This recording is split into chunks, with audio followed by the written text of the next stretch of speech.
एक जन शहर को बचा सकता है तो यहाँ पर एक जन से कहीं ज्यादा लोग हैं। आप शहर को बचाने वाले, आप शहर का उत्थान करने वाले, आप शहर के लिए प्रार्थनाएं करने वाले हैं। एक छोटी सी कहानी बताऊंगा इससे पहले कि विषायत में जाए। परमेश्वर का वचन बताता है कि परमेश्वर अब्राहम से बात करने लगा और बात करते समय कहने लगा कि मैं सदोम और अमोरा को डिस्ट्रॉय करने पे हूँ, नाश करने पे हूँ। और अब्राहम को मालूम था कि सदोम और अमोरा जिस शहर की बात परमेश्वर कर रहा है वहां पर लूत भी है जो उसका रिश्तेदार है। और परमेश्वर से वो बात करते समय कहने लगा, प्रभु का जाति वहां पर क्या 50 लोग होंगे तो तू उनके साथ जो ईमानदार वफादार नहीं है, जो पाप में है, क्या उनको भी नाश कर देगा? जो ईमानदार है, वफादार है? परमेश्वर ने बोला कदापि नहीं। तो बोलता, प्रभु मैं तुझसे कुछ और शहर के लिए बात करना मांगता हूँ, क्या वहां 40 लोग होंगे तो क्या तू शहर को नाश कर देगा? वो बोलेगा 40 भी होता है तब भी नहीं नाश करूंगा। परमेश्वर ने बोला अगर वहां पर क्या 30 लोग होंगे तो माफ कर देगा? बोला हाँ, अगर 30 लोग भी होंगे तो माफ कर दूंगा। अब्राहम बोलता है क्या तेरा सेवक थोड़ी सी हिम्मत करके एक बार और तुझसे पूछ सकता है, क्या वहां पर अगर 20 लोग होंगे तो माफ कर देगा? परमेश्वर बोलता है हाँ, 20 लोग होंगे तब भी माफ कर दूंगा। अब्राहम फिर हिम्मत जुटाता कहता, क्या प्रभु वहां पर अगर 10 लोग होंगे तो माफ कर देगा? प्रभु बोलता है अगर एक भी व्यक्ति होगा मैं उस शहर को नाश ना करूंगा। खुदा के लोगों, आप यहाँ पर मौजूद हैं, आपको मालूम नहीं है, आप वो चिराग है जिससे ये शहर जलता है, आप वो नमक है जिससे शहर के अंदर स्वाद आता है। एक जन की प्रार्थना के प्रभाव से बहुत कुछ हो सकता है। यहाँ बहुत तेरे बैठे हैं, कमान कितने लोग अपनी तालियां बजा के कहेंगे प्रभु हम तेरे राज के लिए यहाँ पर बैठे हुए हैं, हम अपने शहर को उठाएंगे, हम अपने शहर को उठाएंगे, हम अपने शहर के लिए प्रार्थना करेंगे, हम अपने घर वालों के लिए प्रार्थना करेंगे और प्रभु तो हमारे शहर को बनाएगा। कितने लोगों को आस है कि प्रभु का नाम जगदलपुर में ऊंचा हो? अगर आप वो व्यक्ति अपनी आवाज को उठाए बोले धन्यवाद खुदावन, धन्यवाद खुदावन, make some noise in this place and say yes Lord we will do it। Come on, कितने लोग हैं जो जोर की आवाज से बोलेंगे हाँ प्रभु मैं अपने शहर को बदलूंगा? Come on, कहाँ गया जज्बा जगदलपुर के लोगों का? Come on, फिर से मैं अपने शहर को बदलूंगा, जोर की आवाज से मैं अपने शहर को बदलूंगा। अरे पड़ोसी को देख के बोलिए मैं अपने शहर को बदलूंगा। एक काम और करिए, आंखों में आंखें डाल के किसी को बोलिए मैं अपने शहर को बदलूंगा। अब तालियां बजाते हुए बोलिए मैं अपने शहर को बदलूंगा। अब एक कदम और बढ़ाइए, बोलिए मुझे तेरा नहीं मालूम है मैं तो बदल के रहूंगा। कहने लगा खुदा का खादिम मैं और मेरा घराना परमेश्वर की सेवा करें। हम लोग तो ये चिंता करते तुम कर रहे हो नहीं कर रहे हो, तुम करो तो हम भी करेंगे, अगर तुम नहीं करो तो हम भी नहीं करेंगे। ना ना ना, मसीह ऐसे नहीं होते, तुम करो ना करो भाई मैं तो करने पे, तुम्हारा नहीं मालूम। कमान इस तरफ के लोगों आपका नहीं मालूम, इधर वाले करोगे? इधर वालों को मालूम नहीं मालूम, आप लोग करोगे?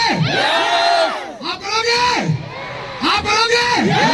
सब मिलकर चिल्ला फिर करेंगे अपने परमेश्वर की तालियां बजाते हुए।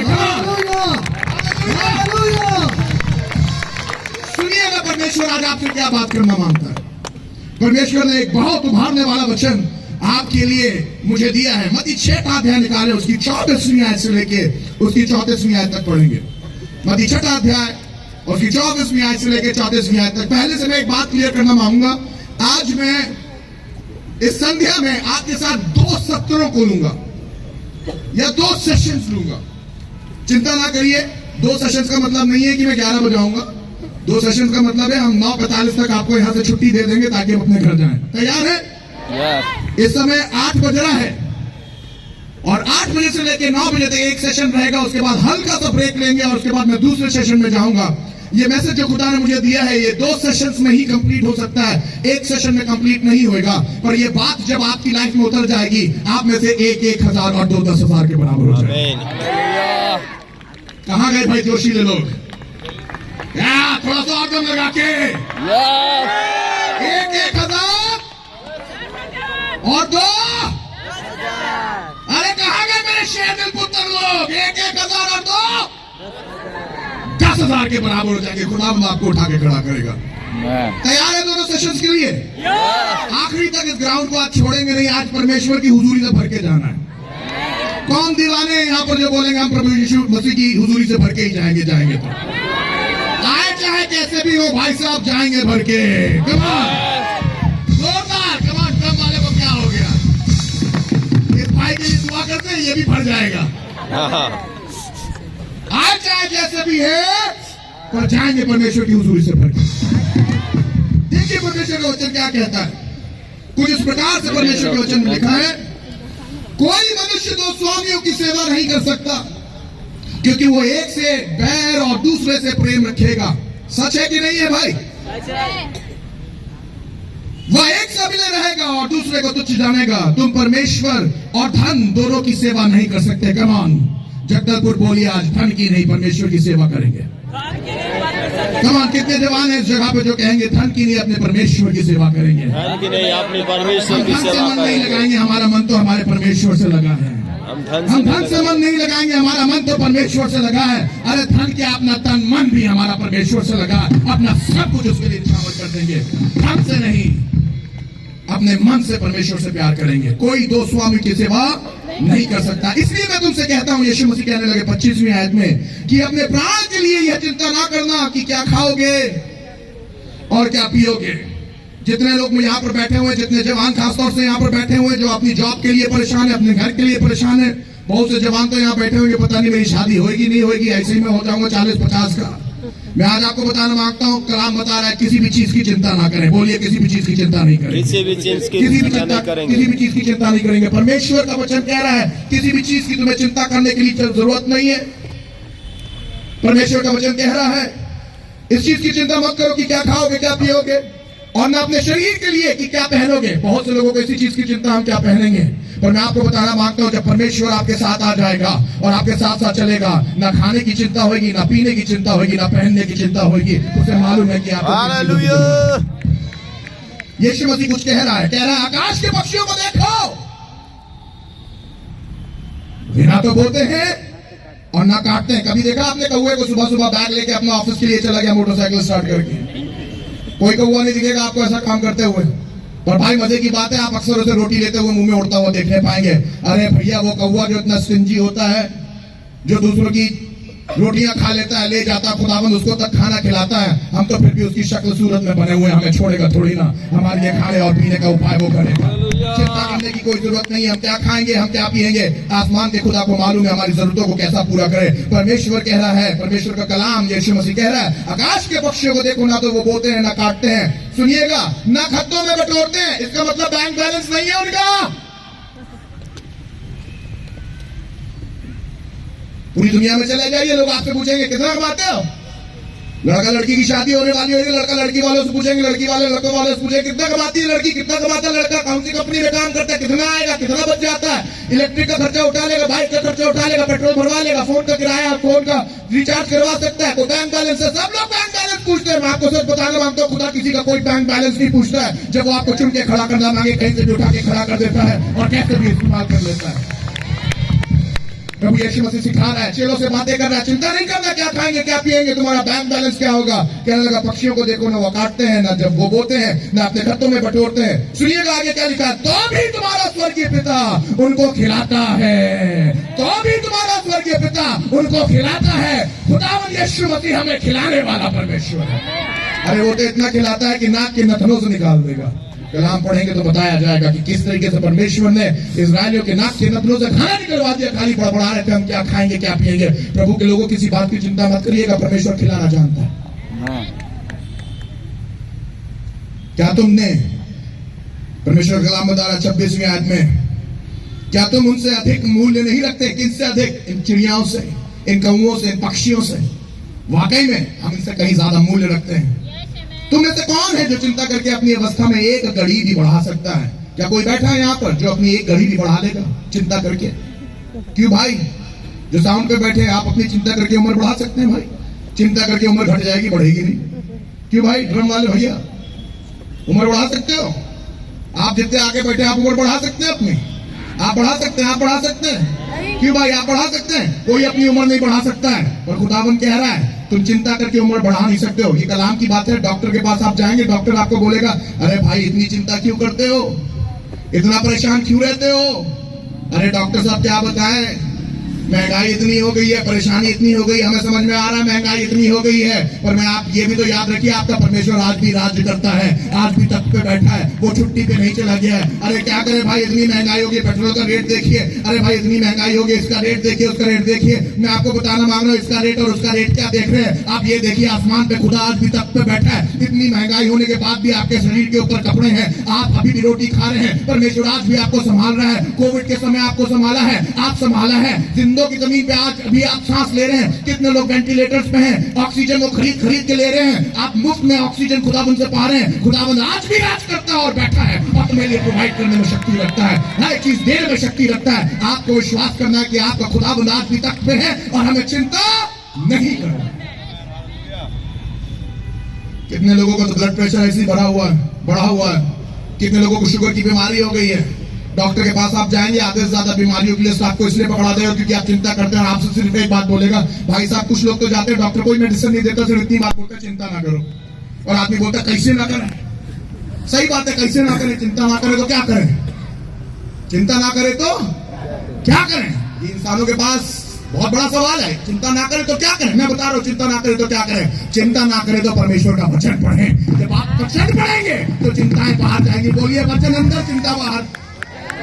जोरदार बोलिए, वचन अंदर, चिंता बाहर।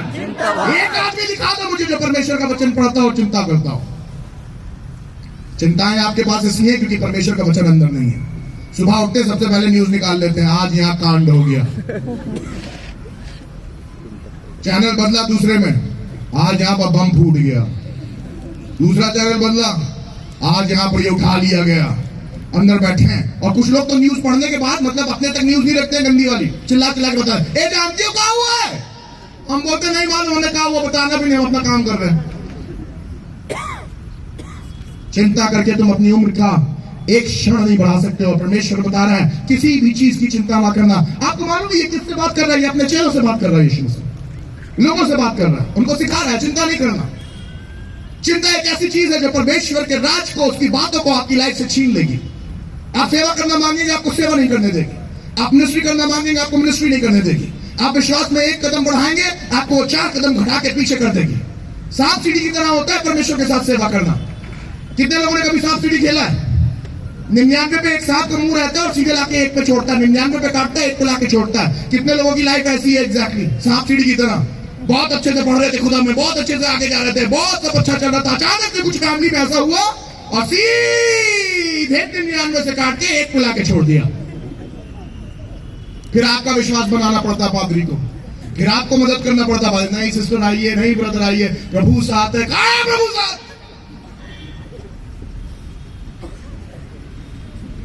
हमें मसीहों में सांप सीढ़ी वाला गेम नहीं चाहिए। लूडो में से सांप हटा दीजिए, मसीहों के लिए सिर्फ सीढ़ियां होनी चाहिए, ऊपर जाती हुई, ऊपर जाती हुई, कमां ऊपर जाती हुई सीढ़ियां दिखनी चाहिए। याकूब, जिसका नाम याकूब था, खुदावन ने उसका नाम बदल दिया, इजराइल कर दिया। मालूम क्यों? उसे पहली बार में सीढ़ी दिख गई थी, दिख रहा था जमीन से लेके आसमान तक सीढ़ी है। जब आप खुदावन के साथ चलने लगेंगे, आपको सीढ़ियां दिखने लगेगी, सांप गायब होने लगेंगे। दिखेगी, सांप गायब होने लगेंगे, तो आपके जीवन से सांप गायब हो जाएगा, आपके जीवन से शराब गायब हो जाएगा, आपके जीवन से पाप गायब हो जाएगा। जब परमेश्वर के वचन की तरफ आपकी निगाह होगी, आपका जीवन बदल जाएगा। बहुत जरूरी है कि परमेश्वर के इन वचनों को बार बार पढ़ा जाए। 28वीं आयत, और वस्त्र के लिए क्यों चिंता करते हो? जंगली शोषणों पर ध्यान करो। कैसे शोषणों पर? जंगली। कैसे शोषण पर ध्यान करो? जंगली। जो किनारे सड़क पर चल रहे, किनारे में आपको शोषण के पेड़ मिल जाएंगे, फूल निकलते हैं पर दिखते बड़े खूबसूरत है। यीशु मसीह बोल रहा है जंगली शोषण पर ध्यान करो कि वे कैसे बढ़ते हैं। यीशु मसीह बोल रहा देखो कैसे बढ़ते हैं। पता नहीं आपने ध्यान दिया, कभी नहीं पर दिया। 2 दिन पहले आप आए, आप सड़क के किनारे देखेंगे वहां कुछ नहीं है। 2 दिन बाद आएंगे, देखेंगे वहां पर पौधा निकला, पौधे में फूल भी निकला है। यीशु मसीह कह रहा है देखो कैसे बढ़ते हैं। कहने का मतलब है बहुत तेजी से बढ़ते हैं। जंगली शोषण कैसे बढ़ते हैं? तेजी से बढ़ते हैं। फिर से बताइए, जंगली शोषण कैसे बढ़ते हैं? बहुत तेजी से बढ़ते हैं। परमेश्वर बताता है जंगली शोषणों को तो देखो, वो कैसे बढ़ते हैं? वे ना तो परिश्रम करते हैं ना काटते हैं। तो भी मैं तुमसे कहता हूं कि सुलेमान भी अपने सारे वैभव में उनसे किसी के समान वस्त्र पहने हुए ना था। परमेश्वर का वचन जंगली शोषणों को सुलेमान के वस्त्रों से आंक रहा है। जब आप शोषण के फूल को देखेंगे और उसके बाद आप सुलेमान के कपड़े को देखेंगे और दोनों को कंपेयर करेंगे तो जंगली शोषण ज्यादा खूबसूरत दिखाई देगा बनिस्बत सुलेमान के कपड़ों के। और परमेश्वर का वचन कह रहा है, इसीलिए जब परमेश्वर मैदान की घास को यानी कि शोषण के पेड़ों को जो आज है और कल भाड़ में झोंक दी जाएगी यानी कि जला दी जाएगी, ऐसे वस्त्र पहनाता है। कहने का मतलब ऐसे फूल देता है किनारे। भाई अभी कुछ नहीं था, 2 दिन बाद जाके देखा तो सड़क के किनारे शोषण निकल गया, उसमें खूबसूरत फूल निकल गए। कहने लगा जब मैं उसको इतना खूबसूरत बनाता हूं, सुनिएगा आगे क्या लिखा है, तो हे विश्वासियों तुमको यह क्यों करना पहनाएगा। इसका मतलब ये है कि वो जंगली शोषण अगर इतनी खूबसूरत हो सकती तो खुदावन मुझे उससे कहीं ज्यादा बेहतर बनाएगा। 31वीं आयत में कह रहा है, इसलिए तुम चिंता करके ये ना कहना कि हम क्या खाएंगे, क्या पिएंगे या क्या पहनेंगे, क्योंकि अन्य जाति इन सब वस्तुओं की खोज में रहते हैं और तुम्हारा स्वर्गीय पिता जानता है। तुम्हारा स्वर्गीय पिता जानता है। तुम्हारा स्वर्गीय पिता जानता है कि तुम्हें ये सब वस्तुएं चाहिए। आपको मालूम है, आपके पिता को मालूम है आपको फोन की जरूरत पड़ेगी। आपको मालूम है आपके आसमानी पिता को मालूम है आपको गाड़ी की जरूरत पड़ेगी। आपको मालूम है आपके आसमानी पिता को मालूम है कि आपको खाने की जरूरत पड़ेगी। आपको मालूम है, उसे मालूम है कि आपके बच्चों की फीस पे करनी है। उसको मालूम है कि कैसे आपके घर का किराया पे करने का समय है। उसको मालूम है कि महीना जब खत्म होएगा तो द्वार पे आके मकान मालिक खड़ा हो जाएगा और खटखटाएगा, बोलेगा किराया दो। उसे मालूम है साल जब खत्म हो जाएगा उसके बाद आपको अपना पूरे साल का टैक्स पे करना है। उसे मालूम है कि आपके घर में जब महीना शुरू होएगा राशन भरना है। आपके आसमानी पिता को मालूम है कि इन चीजों की जरूरत है। सबसे बड़ा हमारे पास इस बात का हियाव होना चाहिए, हमारे पास एक ऐसा बाप है जिसे मालूम है। आज तक मेरा बच्चा 15 साल का हो गया, इन 15 सालों में एक बार भी मेरे बच्चे ने एक बार नहीं पूछा पापा फीस का पैसा है क्या। उसे मैं मॉल घुमाने लेके जाता हूं तो कभी मुझसे नहीं पूछता पापा जेब में कोई पैसा रखा है क्या। पता उल्टा क्या कहता है, जब मॉल में जाता है किसी चीज के सामने खड़ा हो जाएगा, उस चीज पे हाथ रखेगा, बोले पापा ये दिला दो। मैंने बोला सब क्या तेरे बाप का है? बोलता हाँ है मेरे बाप का, दिलाइए। कहने का मतलब है कि हमें भी परमेश्वर के सामने बच्चों के समान जाना है, बच्चों के समान जाना है। ये जानते हुए हमारे पिता को मालूम है, हमारे पिता को मालूम है, मेरे बेटे को मालूम है कि पापा को जब साल खत्म हो जाएगा मेरी फीस पे करनी है। पर वो कभी मुझसे नहीं कहता है पापा फीस पैसा कर, फीस पे करने का पैसा है। इनफैक्ट हमारे पास तो ऐसे माँ बाप है जो बच्चों से पूछते हैं बेटा कभी बाप से पूछा तुमने फीस कहां से लाता है। और मजे की बात यह बच्चा कभी चुपचाप खड़ा रहता है, नजर नीचे किया रहता, पूछेगा नहीं आपसे।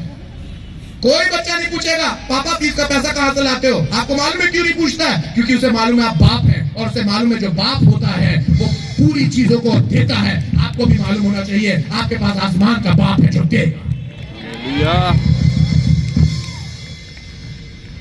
इतनी बातें यीशु मसीह ने सिर्फ एक इंपॉर्टेंट बात करने के लिए कही थी।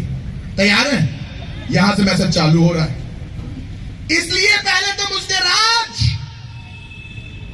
इसलिए किस लिए? क्योंकि तुम्हारे बाप को मालूम है। किस लिए? इसलिए कि तुम्हारे बाप को मालूम है। यीशु मसीह कह रहा है इसलिए पहले तुम उसके राज और धर्म की खोज करो तो ये सब वस्तुएं भी तुम्हें आप से आप मिल जाएंगी। कहने का मतलब है कपड़ा तो तुम्हें अपने आप मिल जाएगा बेटा, कपड़े की चिंता मत करना। खाना तुम्हें अपने आप मिल जाएगा बेटा, खाने की चिंता मत करना। घर तुम्हें अपने आप मिल जाएगा बेटा, घर की चिंता तुम मत करना। बस एक काम करना, परमेश्वर के राज के लिए लालायित रहना। अगर तुम्हें कोई चीज ढूंढने की जरूरत है तो वो कपड़ा ढूंढने की जरूरत नहीं है, खाना ढूंढने की जरूरत नहीं है, अरे कौन सा जूता पहनेंगे ये सोचने की जरूरत नहीं है, घड़ी होगी नहीं होगी इसकी जरूरत नहीं है, गाड़ी होगी नहीं होगी इसकी जरूरत नहीं है, घर होगा नहीं होगा इसकी जरूरत नहीं है। अगर तुम्हें ढूंढना है, प्रभु यीशु मसीह कह रहा है तो उसके राज्य की बातों को ढूंढना। प्रभु मैं कैसे प्रचार करूं, प्रभु मैं कहां जाके किसको जीत लूं, प्रभु मैं तेरे राज्य के लिए क्या कर सकता हूं, प्रभु बता मैं चर्च कैसे बिल्ड कर दूं, प्रभु बता मैं किसी को जीत कैसे लूं, प्रभु बता मैं इसे शराब की आदत से कैसे बाहर निकाल लूं, प्रभु बता मैं कैसे इन जवान बच्चों की लाइफ में कुछ कर पाऊं, प्रभु बता मैं कैसे इस गांव में जाके प्रचार करूं, प्रभु बता कि मैं कैसे अपने पति को तेरे पास लेके आ सकूं, प्रभु बता कि कैसे मैं पत्नी को प्रार्थना करना सिखा सकूं, प्रभु बता कि कैसे मैं अपने बच्चे को तेरी राहों में ले जाना सिखा सकूं, प्रभु बता कैसे हम चर्च को एक कर सके, प्रभु बता कैसे हम खाली जमीनों के ऊपर तेरी कलीसिया के राज्य को, तेरी कलीसिया को बढ़ा सके, प्रभु बता हमें ऐसे लोगों की जरूरत है जो वापस राज्य की खोज करें। आमीन आमीन आमीन आमीन।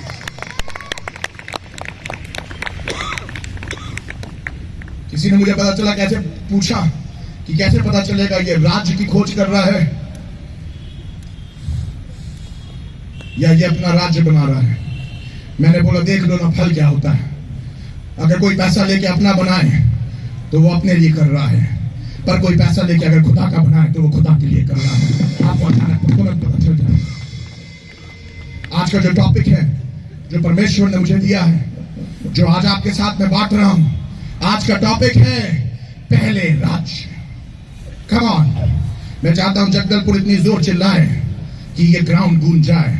बोलिए पहले राज्य, पहले राज्य, जरा जोर की आवाज से पहले राज्य, पहले राज्य, पहले राज्य, पहले राज्य। इससे पहले मेरा घर बने, पहले राज्य, घर से पहले राज्य, पैसे से पहले राज्य, बच्चों की फीस से पहले राज्य, मेरी शादी से पहले राज्य, मेरी चीजों से पहले राज्य, दुनियावी चिंताओं से पहले राज्य। मेरी दुआ यह है कि जगदलपुर परमेश्वर के राज्य की बातों से, अरे इस ग्राउंड पे ऐसी इबादत होनी चाहिए कि लोग वहां दीवारों पर तक बैठे हों। पहले राज्य। आपको चर्च बुलाने की जरूरत ना पड़े, लोग ऐसे हो जाए कि भागते हुए एक एक बच्चा जो हमारे घर में पैदा हो, एक एक बच्चे के अंदर ऐसी जिज्ञासा हो जाए कि कैसे हम प्रभु का सेवा करें। पहले राज्य। हमारे पास ऐसे पुरुष होना चाहिए, स्त्रियों को आगे ना भेज दें। आप चली जाना चर्च, हम आराम से आएंगे, आप क्यों आराम से आएंगे। जब पुरुष खड़े होंगे और बोलेंगे बिटिया तुम भी चर्च चलो, बेटा तुम भी चर्च चलो, मेम साहब जल्दी तैयार हो जाइए, गाड़ी निकाल रहा हूं, तुम भी चर्च चलो। जब पुरुष राज के लिए खड़े हो जाएंगे, हमारी कलीसियां ट्रांसफॉर्म होंगी। पहले राज्य, पहले राज्य। कितना इंपॉर्टेंट है राज्य, कितना इंपॉर्टेंट है। हम दुनिया भर की बातों पे अपने आप को फंसा लेते हैं, पर राज की बातों को सुनते नहीं हैं। हम राज की बातों में आगे बढ़ते नहीं हैं। इनफैक्ट परमेश्वर के राज के विषय में अब हम लोग ने बातें करना बंद कर दिया है। भीड़ की भीड़ आती है सुनने के लिए सिर्फ इन बातों को। परमेश्वर गाड़ी दिला देगा, मकान दिला देगा।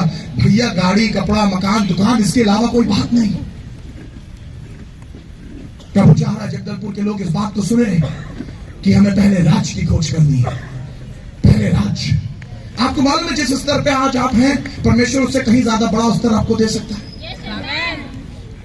जिन घरों में आप रह रहे हैं, परमेश्वर उनसे कहीं ज्यादा बेहतर चीजों को आपको दे सकता है। आपकी नौकरियां बेहतर कर सकता है, आपके लेवल को उठा सकता है, आपको एक नए स्तर पे लेके जा सकता है। पर हमारे पास एक मानसिकता होनी चाहिए, और वो मानसिकता होनी चाहिए परमेश्वर के राज्य की मानसिकता। 2003 में मैंने अपना कॉन्ट्रैक्ट साइन किया। गोल्ड मेडलिस्ट था मैं अपने कॉलेज से नर्सिंग का। 2000 में एकदम से नर्सिंग का क्रेज आ गया। पूरे इंडिया से ढेरों नर्सेस तैयार होने लगी, और पूरी दुनिया से इंडिया के ऊपर लोगों की नजरें आने लगी कि इंडिया से बेस्ट नर्सेस निकल रही हैं। उन बेस्ट नर्सेस में से मैं एक नर्स था। कम्युनिटी हेल्थ नर्सिंग में मैंने 96% निकाला। अपने कॉलेज से मैं गोल्ड मेडलिस्ट हुआ। दिल्ली से मुझे इंटरव्यू आया। पहले इंटरव्यू में मैं सेलेक्ट हो गया। मैंने फॉर्म साइन किया। ऑल अबाउट स्टाफिंग, जो वहां की सबसे बड़ी कंपनी थी, उस कंपनी ने मुझे रिक्रूट किया और बोला फॉर्म साइन कर दीजिए, एग्जाम लिखिए और हमारे साथ यूएस चलिएगा। स्टार्टिंग पे आपकी होगी 2000 से $4000 के बीच में। आप हमारे साथ कॉन्ट्रैक्ट पे काम करेंगे 2 साल के लिए। मैं बहुत एक्साइटेड हो गया। मैंने बोला वाह खुदा बाप, मैंने इतनी पढ़ाई लिखाई करी है, अपने जीवन को आगे बढ़ाया है, तूने मुझे आशीर्वाद दिया है, अब मेरे पास ये मौका आया है सुहाना कि मैं अब दुनिया में जाऊंगा, नाम कमाऊंगा, खूब पैसा कमाऊंगा। और मैंने अपना कॉन्ट्रैक्ट साइन किया और मैं कैनॉट प्लेस में उस होटल से बाहर निकल रहा था, और जैसे मैं होटल से बाहर निकला अचानक पवित्र आत्मा मेरे ऊपर आ गया और पवित्र आत्मा मुझसे कहने लगा, क्या मैंने तुझे इसलिए उठाया था, क्या मैंने तुझे इसलिए बनाया था कि तू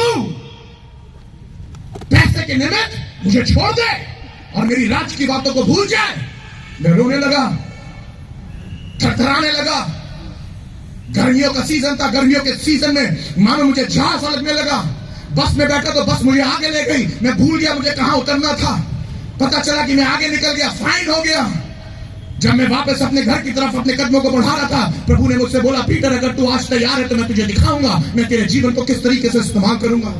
मैंने बोला, प्रभु दिखा कि तू मेरे जीवन को कैसे इस्तेमाल करने पे है। मैं अपने घर की तरफ जाने लगा जहां पर मैं रुका हुआ था। एक पास्टर मेरा दोस्त डॉन जोसेफ जो दिल्ली से हैं, उन्होंने बोला, पीटर मैं चाहता हूं कि तुम आज मेरी कलीसिया में आओ। एक छोटी सी जगह थी जो जूते की फैक्ट्री थी, उस जूते की फैक्ट्री में 50 लोग इकट्ठा हुआ करते थे, कोई भी प्रभु को नहीं जानता था। और उसने बोला तुम वहां पर आना, और प्रभु ने मुझसे पहले ही बोला था आज शाम को मैं दिखाऊंगा मैं तेरे जीवन से क्या करने पे हूं। मैं उस शू फैक्ट्री में जाता हूं, अपने गिटार को थामता हूं, मैं कोई भी शब्द नहीं बोल रहा था क्योंकि परमेश्वर ने बोला था आज मैं तुझे दिखाऊंगा कि मैं तेरे जीवन से क्या करने पे हूं। इस नौकरी पे लात मार दे, इस पैसे पे लात मार दे, पैसे को देखना नहीं, अपने खुदा की तरफ देखते रहना। मैं तुझे दिखाऊंगा कि मैं तेरी लाइफ से क्या करने पे हूं। मैं अपना गिटार टांगे उस जगह पे गया और सिर्फ गिटार स्ट्रम किया। प्रभु के लोगों, ना मैंने प्रचार किया, ना मैंने अपने मुंह से कुछ बोला, पर जैसे ही मैंने स्ट्रम किया गिटार, सामने एक लेडी थी जिसके अंदर दुष्ट आत्मा थी। वो धम से जमीन पे गिरती है, उसके अंदर से तुरंत दुष्ट आत्मा निकलती है, और एक ही समय में जब दुष्ट आत्मा निकलती है वो पवित्र आत्मा से भर जाती है। 50 के 50 लोग पवित्र आत्मा से भर जाते हैं। पीछे मुड़ के देखता हूं तो पादरी जमीन पे गिरा होता है, आगे देखता हूं तो आगे 50 लोग जमीन पे गिरे होते हैं। 6 बजे इबादत शुरू होती है जिसमें मैंने एक शब्द नहीं बोला होता है, और परमेश्वर का भयभीत कर देने वाला प्रेजेंस वहां पर आ जाता है। और ये जमीन पे पड़े होते हैं, पादरी जमीन पे पड़ा, लोग जमीन पे पड़े, अन्य भाषा में बात कर रहे हैं। किसी की गिल्टियां सही हो गई, किसी की आंखें सही हो गई, किसी की सूजन सही हो गई, किसी के घाव भर गए, किसी का दर्द चला गया। 50 लोग एक एक दिन में बपतिस्मा लेके परमेश्वर के पास आ गए और अपना जीवन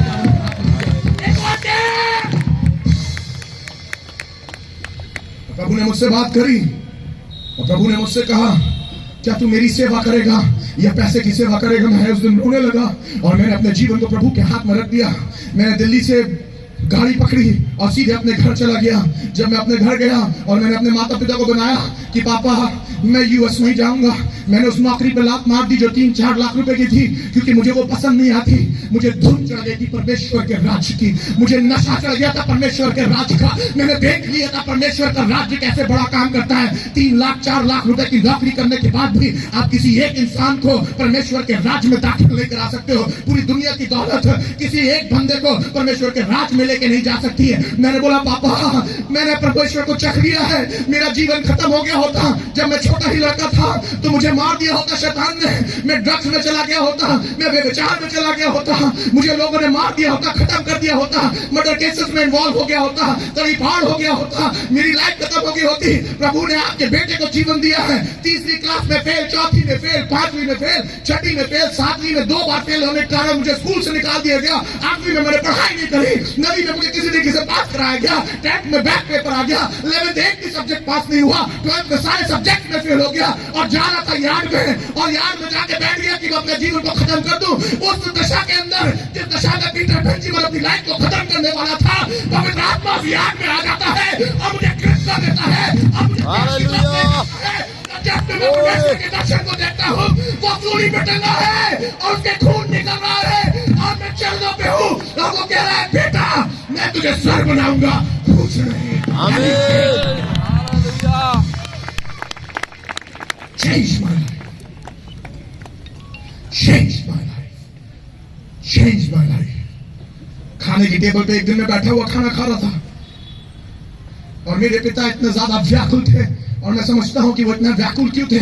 उनको ऐसा लग रहा था कि मैं भी पादरी बन जाऊंगा, झोला पकड़ूंगा, मेरे दांत गंदे होंगे, फटी चप्पल होगी, फटा झोला होगा, और उसको लेके मैं साइकिलों से मीलों मील जाऊंगा, किसी से भीख मांगूंगा और पैसा मांगूंगा और बोलूंगा प्लीज मेरे बच्चे की फीस भर दो। मालूम क्यों? क्योंकि उस समय में जिस समय मैं पादरी बनना मांग रहा था, पादरियों को एग्जैक्टली ऐसा ही हाल था। मेरी माँ बोलने लगी बेटा क्या करेगा अपनी लाइफ में, क्या खाएगा क्या पिएगा? मैंने बोला मम्मा घास खा लूंगा और पेड़ के नीचे रह लूंगा, पर इबादत अपने खुदा की करूंगा। आमीन हालेलुया। खुदावंद ऐसे जवानों को ढूंढ रहा है जो बोलते हैं ये वाली बात, घास खा लेंगे, पेड़ के नीचे रह लेंगे, पर राज की बातें करेंगे। सच बता रहा हूँ 20 साल कंप्लीट हो जाएंगे अगले साल मुझे पादरी बने हुए, अपने जीवन को खुदावंद के हाथ में दिए हुए। 2005 में मैंने अपना जीवन, मैं 2005 में पादरी बना था, 2025 में 20 साल हो जाएंगे। इस 20 साल में एक दिन ऐसा नहीं गया कि मुझे घास खानी पड़ी हो और पत्ते पहनने पड़े हो और मुझे बाहर रहना पड़ा हो। आसमान का खुदा क्षण क्षण में मुझे अपने हाथों में थामा रहा और मुझे उठाता रहा। खुदावंद के लोगों, किसी बात की चिंता नहीं करना, उसके राज्य और धर्म की खोज। राज्य और धर्म। एक दिन की बात है जब अपना घर बार छोड़ के परमेश्वर के लिए बैंगलोर चला गया, खिदमत करने लगा। कई साल हो गए, करीब 5 साल तक मेरे चर्च में 4 या 5 बच्चे आया करते थे। हाल ऐसा हुआ करता था कि जब वो सामने सीट पे बैठा करते थे तो मेरी पत्नी मुझे देख के बोलती थी कि बच्चे हैं संभल के बोलना, क्योंकि मैं अपने कमरे में ढेरों बड़े बड़े मैसेजेस बनाया करता था, 20-20 पेज के, 30-30 पेज के, इतने मोटे मेरे मैसेजेस हुआ करते थे। बैठा रहता था अपना मैसेजेस बना के ताकि मैं बात कर पाऊं। और मेरी पत्नी बोलती थी, एक दिन मैं रात में बैठा हुआ था, करीब रात का 2:30-3 बज रहा था, और मेरी पत्नी आके गुस्से में कहने लगी पैर झटक के, पीटर क्या कर रहे हो तुम? मैंने बोला मेम साहब मैं क्या कर रहा हूँ बताइए? मैं मैसेज बना रहा हूँ। बोले 5 बच्चे आते हैं तुम्हारे चर्च में और तुम उनके लिए इतना बड़ा मैसेज बता रहे हो। मैंने बोला मेम साहब बच्चों के लिए नहीं बना रहा हूँ, ये मैसेज मैं अपने लिए बना रहा हूँ। एक दिन खुदावंद मुझे पूरी दुनिया में लेके जाएगा। आमीन हालेलुया। बच्चों को मत देखो, अगले आने वाले 5 सालों में हजारों में, 50-50 हजारों में लोग देखेंगे। I want to tell you, इस महीने के अंदर मैंने कम से कम 10 लाख लोगों के ऊपर प्रचार किया है। आमीन हालेलुया। खत्म नहीं हुआ, इस महीने के खत्म होने से पहले कम से कम 12 लाख लोगों को मैं ऑलरेडी प्रचार कर चुका हूँ। मालूम क्यों? क्योंकि किसी ने ठान लिया था एक दिन कि तू खड़ा हो जा, उसके राज की खोज कर और वो तुझे इस्तेमाल करेगा। God started using my life. आज जब मैं यहाँ खड़ा हूँ ऑलरेडी 13 लाख लोगों को मैसेज प्रीच कर चुका हूँ। खुदा के लोगों, परमेश्वर का कलाम आज आपको ये उभारने के लिए बोला जा रहा है कि उसके राज की खोज करो। हमको ऐसा लगता है एक एमएनसी में जाएंगे और वहां पर काम करेंगे तो वहां बहुत पैसा मिल जाएगा। सच बता रहा हूं, मेरे कंपनी, मेरे चर्च के अंदर बड़ी बड़ी एमएनसी में काम करने वाले बच्चे काम करते हैं जिनकी तनख्वाह 4-4 लाख रुपए, 5-5 लाख रुपए महीना है। जब वो आके वहां पर बैठते हैं तो कई बार उनके आंसुओं को मैं पोंछता हूं, कई बार उनके सर को अपने कंधे पर रख के सहलाता हूं और वो हमसे बोलते हैं भैया हमें समझ में नहीं आता हम अपनी लाइफ से क्या करें। बड़े बड़े कंपनी के लोगों को भी परमेश्वर के वचन की जरूरत है, बड़े बड़े आलिम फाजिलों को परमेश्वर के कलाम की जरूरत है। पॉलिटिशियंस मेरे पास आए, मेरे पास बैठे, बोले प्रार्थना कर दीजिए कि इस बार हम एमएलए की सीट से जीत जाएं। मैंने उन एमएलए के लिए प्रार्थना करी कि वो सीट से जीत जाएं। पुलिस वालों के साथ मेरा पल्ला पड़ा, पुलिस वालों ने कहा कि मेरे लिए प्रार्थना कर दीजिए। जजेस के साथ मेरा पल्ला पड़ा, जजेस ने कहा हमारे लिए प्रार्थना कर दीजिए। I want to tell you, चाहे वो जज हो, चाहे वो पुलिस हो, चाहे वो पॉलिटिशियन हो, चाहे वो डॉक्टर हो, चाहे वो इंजीनियर हो, पैसा इन सबके पास होगा पर खुदा आपके पास होता है। इन मिट्टी के बर्तनों के अंदर, कमान खादिमो, इन मिट्टी के बर्तनों के अंदर, खादिमो, इन मिट्टी के बर्तनों के अंदर, इन मिट्टी के बर्तनों के अंदर द नेशन हैज सीन धन रखा। हम खाली हाथ जाते हैं और लोगों को विद्वान बना देते हैं। पहले उसके राज्य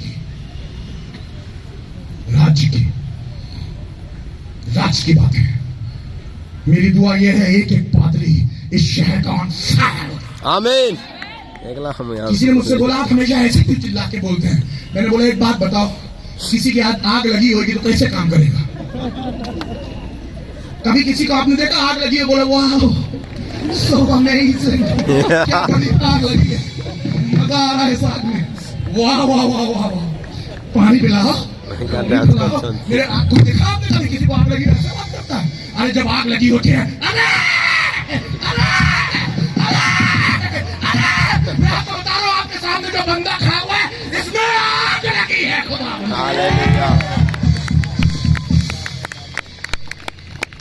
I'm on fire for the Lord.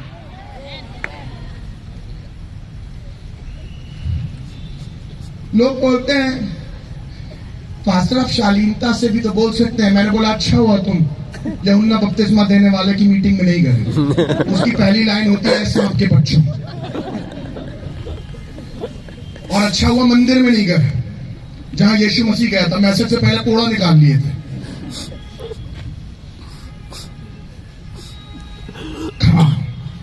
कितने लोग हैं यहाँ पर जो कहेंगे I will be on fire for the Lord? आमीन, हालेलुया। कितने लोग हैं जो कहेंगे मैं अपने प्रभु के लिए फायर पे हो जाऊं? मैं अपने Come on, filled with fire। यार मजा नहीं आ रही, लग रहा जगदल को रिसीव नहीं कर रहा मैसेज। या तो आपको समझ में नहीं आ रहा या आप ज्यादा रेवलेशन पे कहने चले गए। कम ऑन मेरे लेवल पे आइए। कम ऑन लेवल पे, हालेलुया। कम ऑन जगदलपुर मेरे लेवल पे। ये ग्राउंड पूछना चाहिए मेरे लेवल पे। लेवल पे थोड़ा सा और तगड़ा। कम ऑन थोड़ा खड़े होके दिखाए और शोर मचाए, बोले खुदाबंद तेरे लिए ऑन फायर। खड़े होके बोले खुदाबंद तेरे लिए ऑन फायर। कम ऑन तेरे लिए ऑन फायर। दमदार बजा बेटा, पूरा जोर लगा। Come on on fire. Fire, fire, fire. पूरे जोश में भर के खुदा की सेवा। हालेलुया। लूकवार्म क्रिश्चियंस नहीं चाहिए हम लोग को। कैसे क्रिश्चियंस नहीं चाहिए? लूकवार्म। लूकवार्म को हिंदी में मालूम क्या कहते हैं? गुनगुना। हाँ, गुनगुने। हमें नहीं चाहिए मिस्टर गुनगुना, मिसेस गुनगुनी, मिस गुनगुना, मिस गुन्नी गुन्नी, मिस गुन्नू गुन्नू। ना ना ना ना ना, ना हमें गुन्नी चाहिए ना हमें गुन्नू चाहिए। हमें कैसा चाहिए? परमेश्वर के लिए चलता हुआ तपता हुआ। आमीन, जोर से शोर मचाए जगदलपुर, जोर से। हालेलुया। हिला दे बोलता be on fire for the Lord. हिला दे किसी को बोले कि बोले be on fire for the Lord. नाच के दिखाए जगा दे बी ऑन फायर। हालेलुया। जगा दे संगोल में be on fire for the Lord. कमाल कहा गए मेरे जवान लोग के बोले गान की बोल के फायर फायर फायर। आमीन, आमीन, आमीन, आमीन। गुनगुने मसीहों को देख के मेरा तेल निकल जाता है। बैठ जाइए थोड़ी देर। मुझसे प्रचार करने को नहीं होता। मैं गुनगुने लोगों के बीच में प्रचार ही नहीं कर पाता। You gotta be on fire for the Lord. Hallelujah. Come on, तालियां बजाएंगे, बोलेंगे खुदा का शुक्र। On fire, on fire, on fire. प्रभु के लिए जज्बा होना चाहिए। प्रभु यीशु मसीह कह रहा है किसी भी बात की चिंता नहीं करना, पहले राज्य, पहले राज्य, पहले राज्य, पहले राज्य, पहले राज्य, पहले राज्य, पहले राज्य, पहले राज्य और राज्य के बाद और कुछ नहीं। मैं आपको परमेश्वर के वचन से एक जवान दिखाता हूं जिसको मालूम था कि अगर पहले किसी चीज को पकड़ना है तो वो राज्य है, अगर पहले किसी चीज को थामना है तो वो परमेश्वर का राज्य है। प्रभु के लोगों, जब आप परमेश्वर के राज्य की चिंता करने लगते हैं तो परमेश्वर आपको भांप लेता है, समझ जाता है ये बंदा सही है, ये बंदी सही है। आपके एक्शंस को भांप लेता है, आपके काम को भांप लेता है। आपके विश्वास के कदम इस बात का सबूत होते हैं कि ये राज्य के लिए काम कर रहा है, अपने लिए काम नहीं कर रहा है। कैसे पता चलता है कि आप राज्य के लिए काम कर रहे हैं, अपने लिए काम नहीं कर रहे हैं? वो इंसान जब कोई उसे देख ना रहा हो तब भी सही कदम ले रहा हो तो वो व्यक्ति होता है जो परमेश्वर के राज्य के लिए काम करता है। परंतु वो इंसान जब कोई उसे देख ना रहा हो और गलत काम करता है, वो परमेश्वर के राज्य के लिए काम नहीं करता है। ढेरों जवान जो यहाँ पर बैठे हैं, ढेरों मर्द यहाँ पर जो बैठे हैं, ढेरों स्त्रियां जो यहाँ पर बैठी हैं, आप परमेश्वर के राज्य के लिए कितना जुझारू हैं, परमेश्वर उस समय देखता है जब आप अकेले होते हैं। रात में जब सब सोने पे चले जाते हैं और आप अपने मोबाइल के साथ बैठे होते हैं, भाई साहब आप अपने मोबाइल पे क्या देख रहे हैं ये निर्धारित करता है कि आप परमेश्वर से कितना प्यार करते हैं। पास्टर साहब, रात में जब आपकी पत्नी आराम से लेटी होती है और आप फेसबुक पे, आप इंस्टाग्राम पे जब दूसरों को ताड़ रहे होते हैं तो परमेश्वर देख रहा होता है आप परमेश्वर के राज्य के लिए कितना काम कर रहे हो।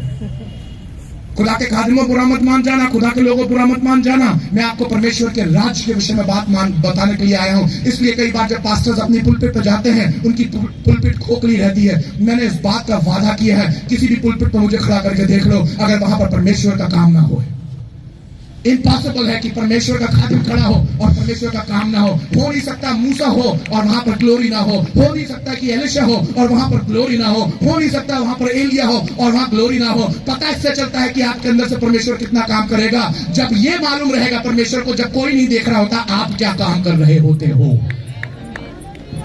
जवान लड़कों, रात के अंधेरे में जो तुम मोबाइल पे देख रहे हो, जवान बेटियों, रात के अंधेरे में जब सब सो गए हैं जो तुम मोबाइल पे देख रहे हो, चर्च में तो तुम आते हो, अपना अच्छा गिटार बजाते हो, हाथ उठाते हो, अच्छी तरीके से ड्रेस अप रहते हो, पर जब तुम कोई नहीं देख रहा होता अपने दोस्तों के साथ रहते हो, तुम क्या कपड़े पहने हो, तुम क्या बातें कर रहे हो, तुम्हारे मुंह से क्या अल्फाज निकल रहे हैं, जब तुम उन समय में जब तुम्हें कोई और बड़ा देख नहीं रहा होता है, जब तुम दोस्तों से सराउंडेड होते हो, जब तुम अकेले में रहते हो। भाई साहब, जब आपकी पत्नी ऑफिस चली जाया करती है और आप अपने घर में अकेले होते हैं, भाई साहब जब आप अपने ऑफिस में होते हैं और वहां पर कोई और नहीं होता है और ढेर सारी लड़कियां आपकी इर्द गिर्द होती हैं, जैसे आप उस समय बिहेव कर रहे होते हो, यह बताता है कि आप परमेश्वर के साथ कितना चल रहे हो।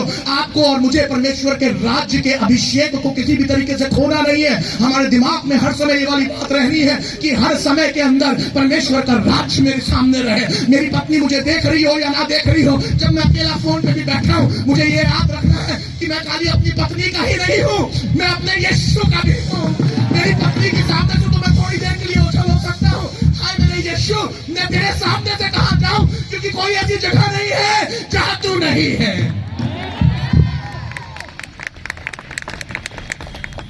राज्य का ध्यान रखिए। तुम्हारी शादी उधर गई है,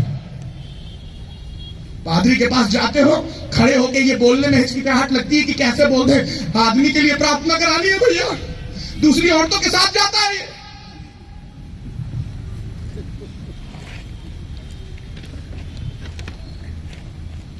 एक देश गया था मैं, नाम नहीं बताऊंगा, उस देश का पादरी और उसकी पत्नी दोनों किसी समय में गजब तरीके से परमेश्वर की सेवा कर रहे थे। जिस दिन मैं उस शहर के अंदर, उस देश के अंदर लैंड करता हूं, वहां के चर्च के लोग मेरे पास आते हैं, आंसुओं से रो रहे होते, कहते हैं कि पास्टर साहब पता नहीं इनकी शादी को क्या हो गया, ना पास्टर पुलपिट पे चढ़ता है ना उसकी पत्नी पुलपिट पे चढ़ती है। बाद में पता चला कि कोई झंझट हो गया फैमिली के अंदर, क्या है वो आप खुद से समझिए। मैंने उन लोगों से बोला, उपवास करिए, प्रार्थनाएं करिए, मैं यहां पर हूं और मैं परमेश्वर के कलाम को उनसे बात करूंगा। और मैंने परमेश्वर के कलाम को उनकी कलीसिया में प्रचार करना चालू किया, प्रचार करना चालू किया, प्रचार करना चालू किया, प्रचार करना चालू किया। जो 6 महीने से पुलपिट पे ना चढ़े थे, वो दंपत्नी एक हो गए हैं और परमेश्वर की सेवकाई में वापस आ गए। खुदा के लोगों, जब अभिषेक आपके ऊपर आएगा तो राज की बातें आपके अंदर से निकल के दूसरों की लाइफ के अंदर चली जाएंगी और उनकी लाइफ को, वो जो स्थिर नहीं है स्थिर कर दिए जाएंगे, वो जो कमजोर है वो मजबूत कर दिए जाएंगे, वो जो भटक गए हैं रास्ते पे आ जाएंगे। मालूम क्यों? क्योंकि राज्य का अभिषेक खड़ा होकर उनसे बातें कर रहा है।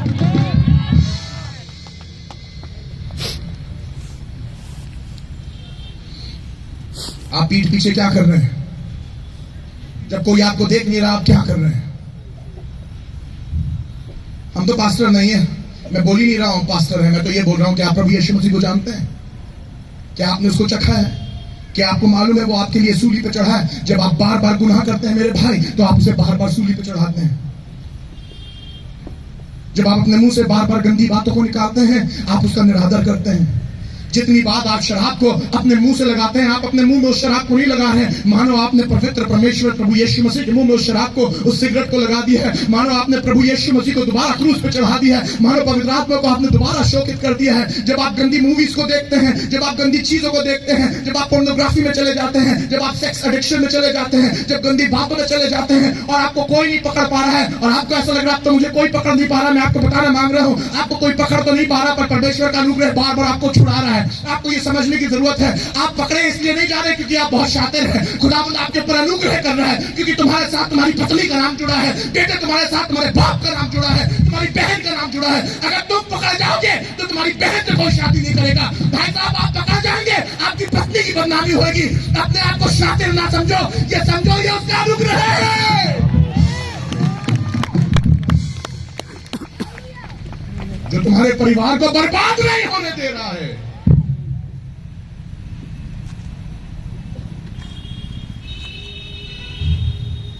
तुम्हें तो राज्य की चिंता करनी चाहिए थी, मैं तो उसके बारे में चिंता करनी चाहिए तो तुमने क्या कर लिया अपनी लाइफ से?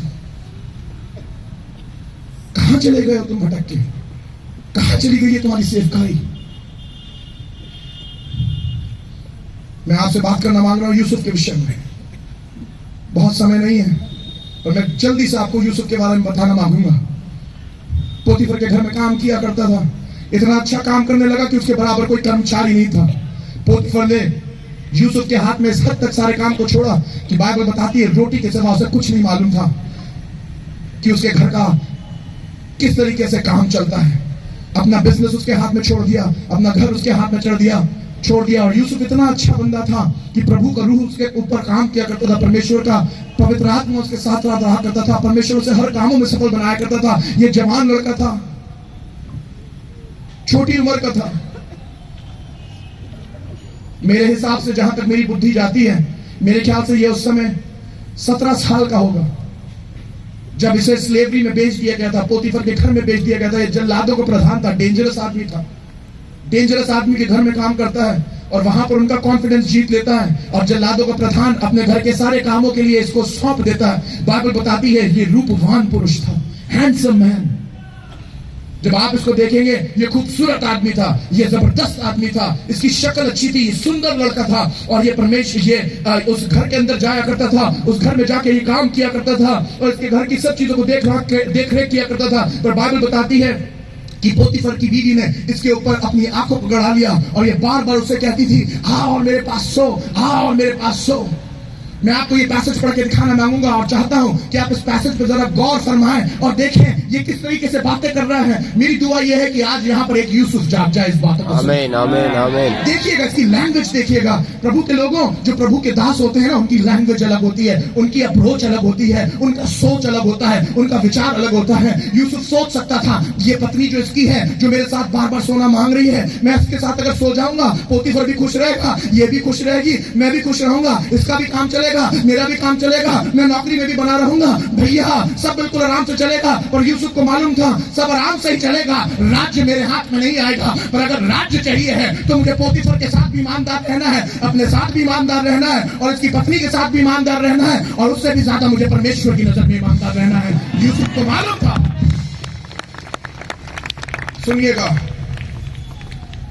सुनिएगा, जब यूसुफ के हाथ में सब चीजें चली गई, बाइबल बताती है इन बातों के पश्चात, उत्पत्ति उसका 29वां अध्याय 7वीं आयत से लेकर 13वीं आयत तक सुनिएगा। इन बातों के पश्चात ऐसा हुआ कि उसके स्वामी की पत्नी यूसुफ की ओर आंखें लगाई और कहा, मेरे साथ सो।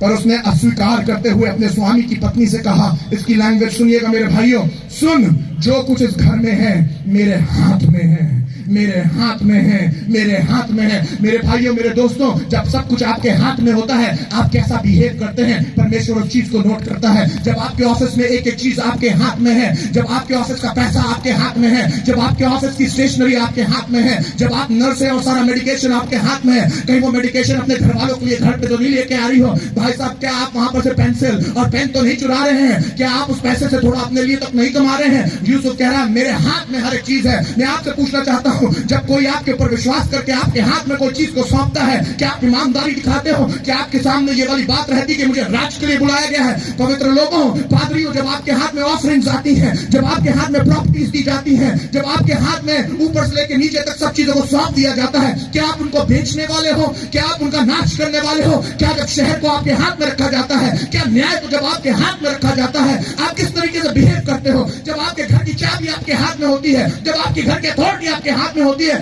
जब सब कुछ आपके हाथ में होता है, तो आप कैसा बर्ताव करते हो? क्या आप उन चीजों को एक्सप्लॉइट करने लगते हो? क्या आप उन चीजों का निरादर करने लगते हो? क्या उन चीजों का आप अपने लिए इस्तेमाल करने लगते हो? या आपकी नजर में ये वाली बात रहती है, आसमान के खुदा ने मुझे ये अधिकार दिया है और अगर उसने ये अधिकार दिया है तो मुझे तैयारी दे रहा है कि मैं आने वाले दिनों में बड़ी बातों के लिए इस्तेमाल होने वाला हो सकूं। जो छोटे से छोटे में ईमानदार रहेगा, परमेश्वर से बड़ी से बड़ी चीज का अधिकारी बनाएगा। यूसुफ को मालूम था, आज मैं पोतीफर के घर में अगर ईमानदार रहा तो कल मुझे फिरौन के घर में रखेगा। You got to be faithful। पादरी हो, अगर तुम आज 50 लोगों की कलीसिया के साथ ईमानदार हो, आसमान का खुदा 50,000 की कलीसिया देगा। आज अगर 50,000 रुपए के साथ ईमानदार हो तो कल 50 करोड़ देने की ताकत रखता है। कौन मचाए इस जगह पे बोले खुदा तेरी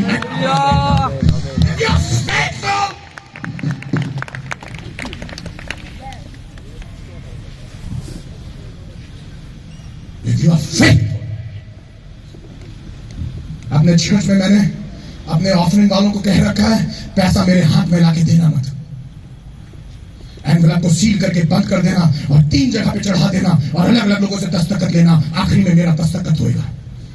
और अगर ऑफरिंग चढ़ी नहीं कहीं तो मुझसे आके पूछना क्यों नहीं चढ़ी।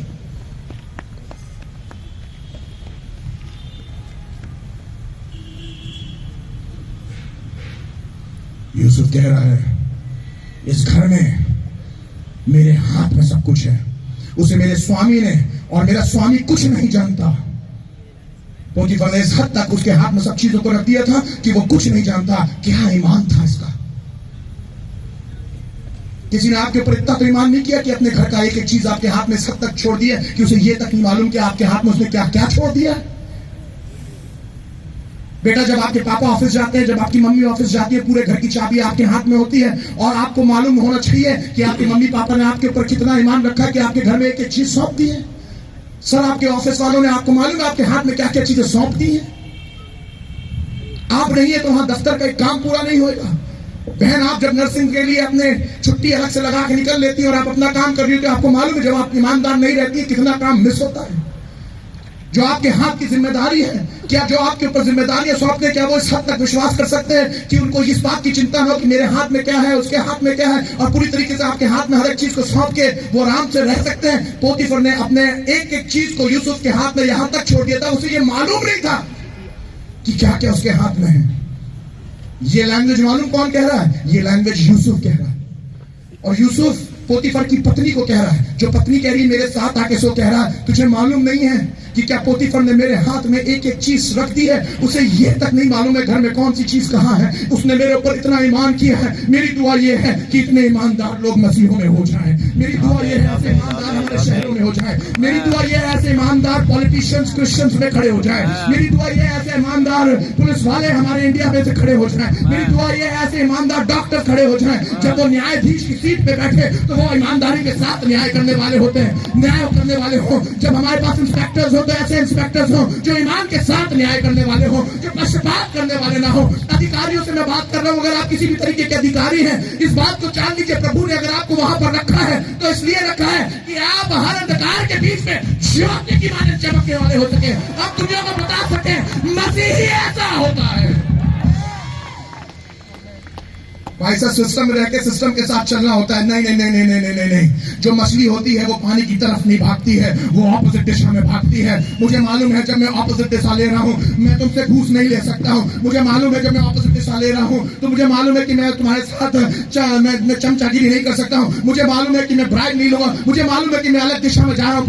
मुझे यह भी मालूम है यही दिशा मुझे परमेश्वर ने आगे उठाएगी। मुझे मालूम है इस समय तो मैं तुम्हारा नहीं कहलाऊंगा। मुझे मालूम है इस समय तो तुम मेरे साथी भी होगे, पर जब मैं परमेश्वर में रह के उस दिशा को लूंगा परमेश्वर मेरी एक ना एक दिन इज्जत जरूर करेगा।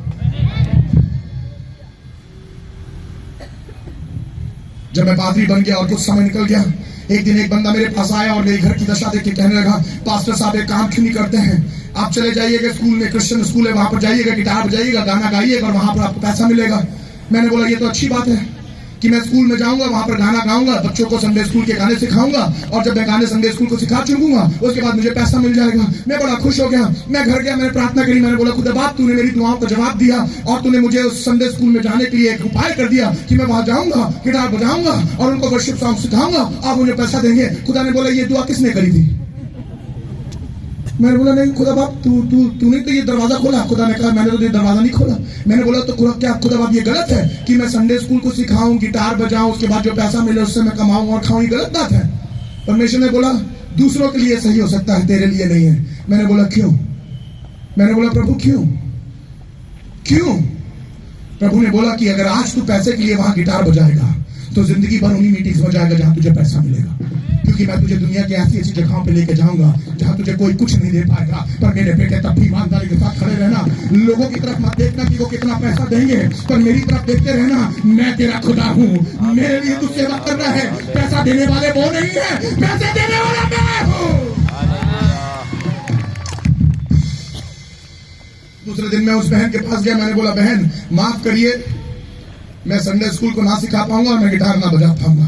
बोले पहले आप पहले आदमी मिले जो ऐसा बता रहे हैं तो प्रभु का काम है। मैंने बोला प्रभु का काम करने की भी एक नियत होती है, ये नियत मेरी नियत नहीं है, और इस नियत में परमेश्वर चाहता नहीं कि मैं आगे बढ़ूं, क्योंकि परमेश्वर को मेरे लिए बड़े काम करना है। थोड़े दिन के लिए पैसे के बिना जरूर रहा हूं, पर वो समय भी आ गया है कि खुदाबंद किसी कन्वेंशन में जब ले जाता है तो लोग लाखों लाख हाथ में दे देते हैं, बोलते हैं पादरी साहब चाहिए खर्च करिए। I want to tell you, अगर उस दिन 5,000 के चक्कर में मैंने अपने आप को गिटार बजाने के चक्कर में बेच दिया होता तो आज स्टेज पे खड़ा होता।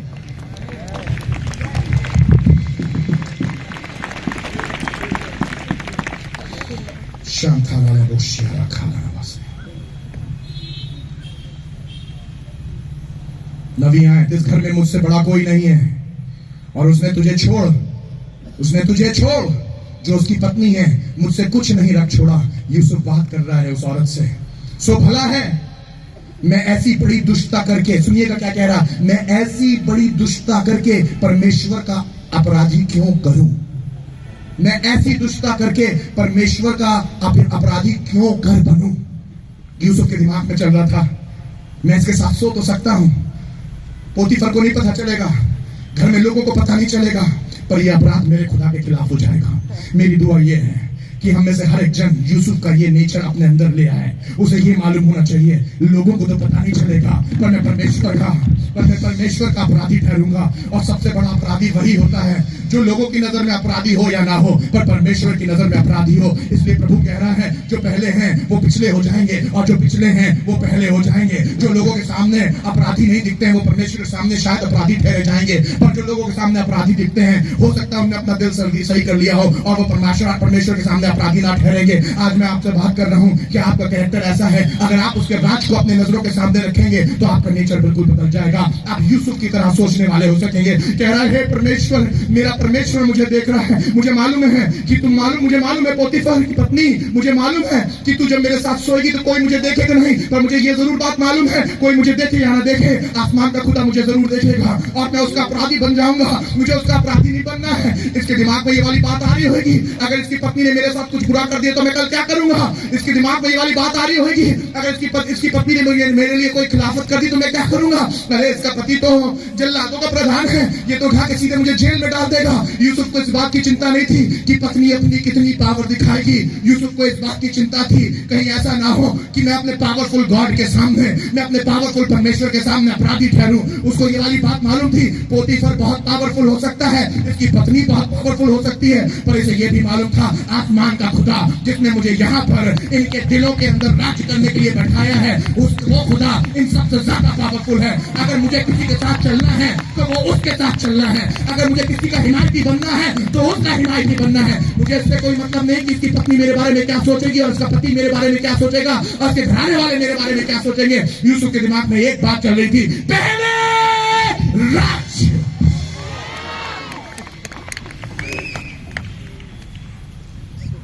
दसवीं आयत, उत्पत्ति 39 10वीं आयत। और ऐसा हुआ कि वह प्रतिदिन यूसुफ से बातें करती रही, गुनाह भी छोड़ता नहीं है। गुनाह भी, बेटा तेरे पास बार बार उस लड़के का टेक्स्ट आता ही रहेगा, चल रही है, मिलेगी।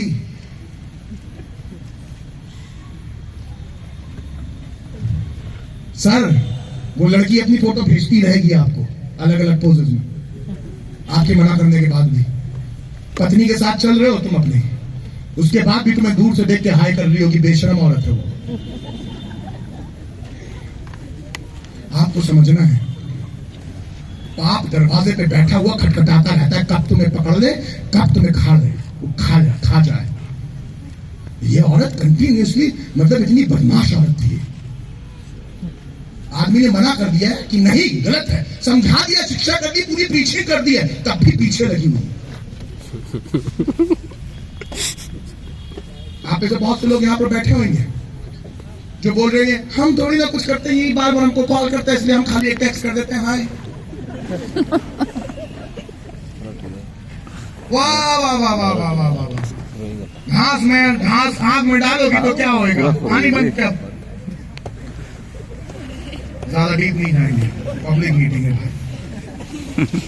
और ऐसा हुआ कि प्रतिदिन यूसुफ के बातें करती रही, वो बातें करती रहे, और उसने उसकी ना मानी, इस औरत ने ना मानी, ये और उसने उसकी ना मानी। यूसुफ ने उसकी ना मानी कि उसके पास लेटे, वह उसके संग रहे। सुनिएगा 11वीं आयत। एक दिन क्या हुआ कि यूसुफ अपना काम काज करने के लिए घर में गया और घर के सेवकों में से कोई भी घर के अंदर ना था। इस औरत ने बिल्कुल टाइम पकड़ लिया, इस औरत ने टाइम बिल्कुल समझ लिया, भाई आज तो घर के अंदर कुछ नहीं। सुनिएगा 12वीं आयत में क्या हुआ। तब उस स्त्री ने उसका वस्त्र पकड़कर कहा, मेरे साथ सो। इसका वस्त्र पकड़ लिया, बोला लेट मेरे साथ, आज तो तुझे मेरे साथ सोना ही पड़ेगा, आज तो तुझे मेरे साथ हम बिस्तर होना ही पड़ेगा। पता नहीं कैसी औरत थी कि आदमी को इतना जबरदस्त तरीके से पकड़ लिया कि वो जाने नहीं दे रही है। पर सुनिएगा यूसुफ भी बड़ा शाना था, यूसुफ भी खुदा का प्यारा था, उसे भी मालूम था कि मुझे राज्य को अपने सामने रखना है। सोच के देखिए, किसी आदमी को किसी औरत ने ऐसे पकड़ लिया कपड़ों के साथ, बोली सो मेरे साथ, सो मेरे साथ, सो मेरे साथ। लेट आज तो कोई भी नहीं, घर में कोई नहीं। सुनिएगा यूसुफ ने क्या किया। पर वह कौन, वह यूसुफ, कौन वह जो खुदा से प्यार करता है, कौन वह जो खुदा का प्यारा है, कौन वह जिसे उसके राज्य की चिंता है, कौन वह जिसके लिए राज्य पहले है। कहने लगा, देखिएगा उसने क्या किया। पर वह अपना वस्त्र उसके हाथ में छोड़कर भागा और बाहर निकल गया। भाई साहब, ये पैसेज जबरदस्त है, पैसेज जबरदस्त है। पहली बात कह रहा है ये कपड़े छोड़कर भागा, दूसरी बात ये कह रहा है बाहर निकल गया। भाई साहब, खाली कपड़ा ही ना छोड़िएगा, पर उस जगह से निकल जाइएगा। कपड़ा ही ना छोड़िएगा, उस जगह से निकल जाइएगा। वो जगह जो तुम्हें खुदा से दूर करे, वहां से निकल जाओ। वो रिलेशनशिप जो तुम्हें खुदा से दूर करे, वहां से निकल जाओ। वो चीजें जो तुम्हें खुदा में बढ़ने से रोक दे, उससे निकल जाओ। वो गंदी बातें जो तुम्हें खुदा में रोकने से बढ़ने से रोक रही है, उससे निकल जाओ। यूसुफ अपना कपड़ा छोड़कर वहां से भागा। मेरी बात यह है, आप गलत तरीके से पैसे कमाने से निकल कर भागे, आप गलत तरीके से नौकरी में रहने से भागे, आप बुरी बातों से भागे, गलत रिलेशनशिप से भागे, व्यभिचार से भागे, अंधकार से भागे। जोर से जगदलपुर चिल्ला के बोलिए, भागो, भागो। You need to run. Oh my God, run, run. Come on, Jagdalpur बोलिए, भागे, भागे, भागो, भागे, भागे, पाप से भागे, पाप से भागे, गुनाह से भागे, गंदी बातों से भागे, ड्रग्स से भागे, अल्कोहल से भागे, नशे से भागे, गंदी रिश्ते से भागे। भागो, निकल के वहां से भागो।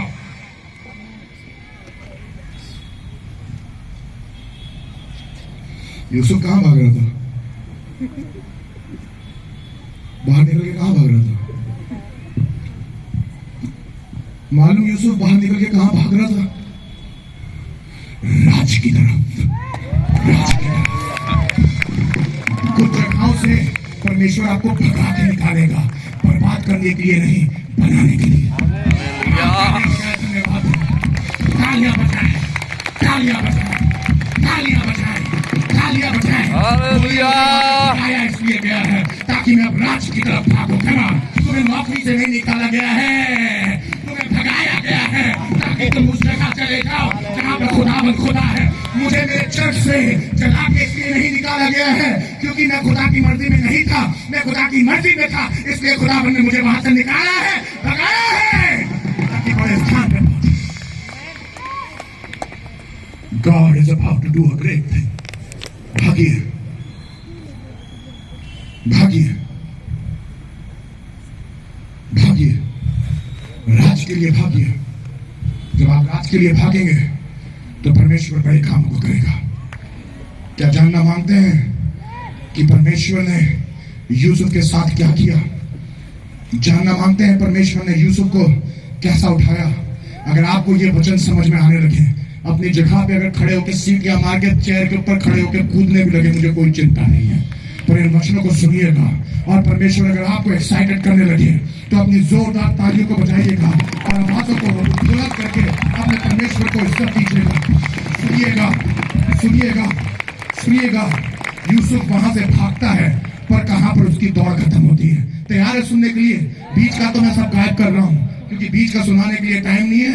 नेक्स्ट टाइम जब जगदलपुर में बुलाएंगे तो 3-4 दिन की कॉन्फ्रेंस के लिए बुला लीजिएगा, तो 3-4 दिन की कॉन्फ्रेंस लैंग्वेज में मैं पूरा आपको सुना दूंगा, पर इस बार इतने टाइम में इतना ही सुन लीजिए, इतनी मौज कर लीजिए। सुनिएगा उत्पत्ति उसके 41वें अध्याय में और उसकी 38वें आयत से लेकर 46वें आयत तक सुनिएगा। ये भाग के कहां गया, ये वहां से उस कमरे से निकला, उस कमरे में औरत पकड़ के रख रही, मेरे साथ सो, मेरे साथ सो, मेरे साथ सो, मेरे साथ सो, मेरे साथ। छोटी सी एक गलती की वजह से, बेटा तुम्हारी छोटी की एक छोटी सी गलती से मेरी बेटिया तू उस आदमी के साथ सो जाएगी, मेरे बेटे तू उस आदमी के साथ उस औरत के साथ सो जाएगा, मेरे भाई अगर आप उस औरत के साथ अपनी पत्नी को छोड़ के सो जाएंगे तो उसके साथ तो सो जाएंगे, उतना ही मजा मिलेगा जो पाप का मजा होता है। और पाप के मजा पाने के बाद जो सजा मिलेगी वो बहुत बड़ी होगी। पर अगर उस मजे को छोड़ के भागोगे तो सीधे परमेश्वर के राज की तरफ भागोगे और वो राज तुम्हें इतना उठा देगा, इतना बढ़ा देगा, इतना समझ में पड़ेगा। सुनिए, यूसुफ वहां से भागता है, आपको मालूम है भाग के कहां जाता है, मजा आ जाएगी सुन के। सुनिएगा उत्पत्ति 41 उसके 38वें अध्याय से 46वें आयत तक। सो फिरौन ने अपने कर्मचारियों से कहा, ये क्या हुआ? निकला तो पोतीफर के घर से था, पहुंच आ गया। भाई साहब ये जल्लादों के प्रधान के हाथ से निकला है और सीधे राजा के पास गया है। ओह माय गॉड, पहले राज्य जो राज्य के खोजी होते हैं परमेश्वर उन्हें राज्य की तरफ जोड़ाता है, जो राज्य के खोजी होते हैं परमेश्वर उन्हें राजाओं के सामने खड़ा करवाता है। अरे पोतीफर की बीवी के चक्कर में ना पड़ना, अपने कैरेक्टर को संभाल के रखना अपने राजा के सामने, तो वो राजा तुम्हें राजाओं के सामने खड़ा करवा देगा। परमेश्वर तुम्हें राज्य देना मांगता है। तो फिरौन ने अपने कर्मचारियों से कहा, यूसुफ के लिए बात कर रहा है कि क्या हमको ऐसा पुरुष जैसा ये है, ओह माय गॉड, क्या हमको ऐसा पुरुष जैसा ये है जिसमें परमेश्वर का आत्मा रहता है मिल सकता है? Question mark. इसका मतलब दुनिया भी ऐसे लोगों को ढूंढ रही है जिसके अंदर परमेश्वर का आत्मा रहता हो। क्या दुनिया आपके अंदर परमेश्वर का आत्मा देख सकता है? क्या आपका ऑफिस परमेश्वर का आत्मा आपके अंदर देख सकता है? क्या मेरी बहन परमेश्वर का आत्मा आपके अंदर दिखाई देता है? कॉलेज के जवानों, क्या परमेश्वर का आत्मा तुम्हारी लाइफ में दिखाई देता है? जब ये अपनी पूरी टॉन जींस देके 5-6 जगह से फाड़ रखे हैं लोगों ने, जब ये बदन दिख रहे हैं पूरा बदन टैटू से भरा हुआ है, जब ये बड़े बड़े कान छिदा ले रहे हैं, लड़का लड़की हो रहे हैं, लड़के लड़के हो चले जा रहे हैं, जब ये सारी बातें इस दुनिया में बहुत तेजी के साथ बढ़ रही हैं, क्या आप इन्हीं के जैसे बन जाएंगे? या आप ये कहेंगे आप अपना काम करिए, आप अपनी जगह ठीक है, हमें अपना काम करने दीजिए, क्योंकि हमें वैसे चलना है जैसे हमारा वचन चलते कहता है। मुझे आपकी टॉन जींस से कोई प्रॉब्लम नहीं है, आप पहनिए आपको जो पहनना है, मुझे इससे कोई मतलब नहीं। आपका लिंग क्या, आपको जैसा रखना अपना लिंग वैसे ही रखिए, पर हमें परमेश्वर ने जैसा होने के लिए बुलाया है हमें वैसा ही रहना। Let me be me. Come on. How many of you are there who would say, मुझे जैसा मैं हूं वैसे ही रहने दो, मैं परमेश्वर का प्यारा सही, मैं परमेश्वर का न्यारा सही। हाँ, जब मैं ईमानदार लगता हूं तो बाकी सारे दोस्त मुझसे खफा हो जाएंगे, बाकी सारे लोग मुझसे खफा हो जाएंगे। मैं उनकी तरह नहीं चलता हूं, मुझे उनकी तरह चलना भी नहीं है।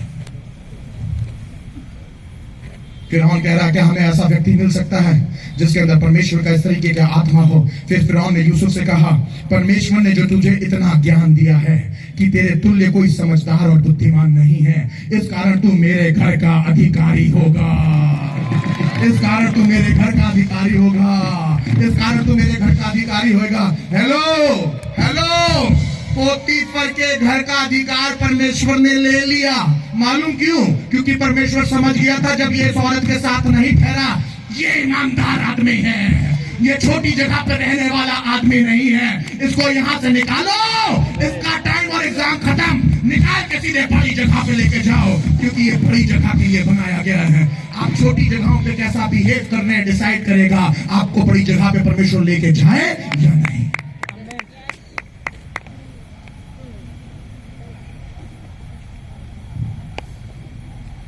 इस कारण तू मेरे घर का अधिकारी होगा। माय गॉड, एक सेकंड के अंदर यूसुफ की आंखों के सामने वो पूरी लाइफ की ट्रेजेडी गुजर गई होगी जब पोतीफर ने कहा होगा इसको जेल खाने में डालो, ये मेरे घर का अधिकारी होने के लायक नहीं है। पोतीफर वहीं खड़ा होगा जब फिरौन ने कहा होगा ये मेरे घर का अधिकारी होगा। मेरे घर का अधिकारी होगा। परमेश्वर आपको उठा के एक बड़ी जगह पे लेके चला जाएगा। परमेश्वर आपको उठा के एक नई सीढ़ियों पे लेके जाएगा, एक नई बुलंदियों पे लेके जाएगा। तब फिरौन ने अपने हाथ से अंगूठी निकाली, 42वीं आयत पढ़ रहा हूँ। फिरौन ने अपने हाथ से अंगूठी निकाल के यूसुफ के हाथ में पहना दी और उसको बढ़िया मलमल के वस्त्र पहना दिए और उसके गले में सोने की जंजीरें जा डाल दी। ये जो जंजीरों में बंधा हुआ था आज सोने की जंजीरों में टहल रहा है। खुदा के लोगों, शैतान तुम्हें जंजीरों में बांधना मांगता है, पर तुम्हें पाप की जंजीरों में बांधना मांगता है, गुनाह की जंजीरों में बांधना मांगता है, पर प्रभु तुम्हें गुनाह की जंजीरों से बाहर निकाल के सोने की जंजीरें डलवाना जानता है। आसमान का खुदा महिमान्वित खुदा है, उसके गले में सोने की जंजीरें डाल दो। सुनिएगा 43वीं आयत, और उसको अपने दूसरे रथ पर चढ़वाया और लोग उसके आगे आगे यह प्रचार करते चले कि घुटने टेक, दंडवत कर। सब बोल रहे हैं, कौन आ गया? यूसुफ, ज़फ़नत फनाया, परमेश्वर का दास, जिसको फिरौन ने अपने घर का अधिकारी बनाया है, आ रहा है, आ रहा है, आ रहा है। किसी पिक्चर के हीरो की भी एंट्री इतनी तगड़ी नहीं होगी जितनी तगड़ी यूसुफ की एंट्री थी। यूसुफ आ रहा है, घुटने टेक, यूसुफ आ रहा है, घुटने टेक, यूसुफ आ रहा है। ये यूसुफ जिस समय इसके घुटने टिके हुए थे, जब ये फिरौन के, जब ये मिस्र में आया, इसके घुटने टिके हुए थे। सुनिएगा, इस बात की चिंता मत करिएगा कि आज आपके घुटने टिके हुए हैं। ईमानदारी के साथ राज्य की खोज करते रहना। आज तुम्हारे घुटने टिके हुए हैं, कल लोग तुम्हारे आगे घुटने टेकेंगे। हालेलुया।